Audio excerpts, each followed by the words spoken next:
Why is it? Let me ask you this. Why is it that Stevens and Marshall are never challenged by anyone who has any kind of power? Not even by the broken down heaps of reporters who turn up for those parodies of a press conference.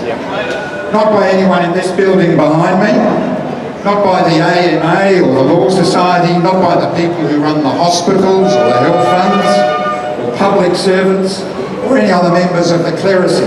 Clerisy is my term for the secular clergy.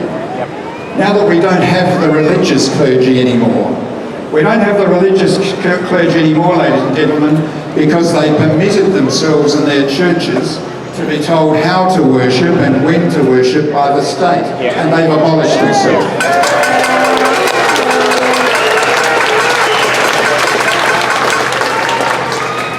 What I didn't realise when I spoke back in December, actually just before I come to that, let me remind you of this, ladies and gentlemen. Remembrance Day, of course, in this state is on the 11th of November. We have another Remembrance Day. It's the 19th of November. That's the day that 1 million people were locked in their homes in this state. That's when the Chief Medical Officer decided that we're at risk of a new strain of virus transmitted by pizza boxes or their contents. The new strain was a fiction, of course. No, there was no new margarita or hold the salami COVID-19.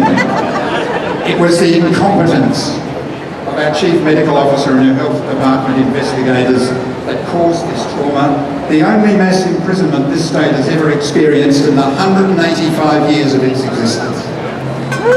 I don't know what's hard to believe, that a virus could be pizza-borne, or that this ridiculous woman still has her job and the capacity to perpetrate such chaos in a state of 1.7 million people.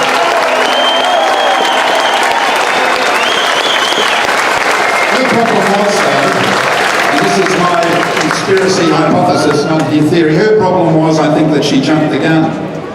We're all of us becoming familiar with this new reference to new strains of the coronavirus. Boris Johnson used it in the UK in December to close his country down over Christmas. The French followed shortly thereafter. I think the problem with our Chief Medical Officer was she jumped the gun. She got her riding instructions wrong. She went for the whip before her horse could get into the straight and it broke down. Be warned though, she won't make the same mistake with vaccines.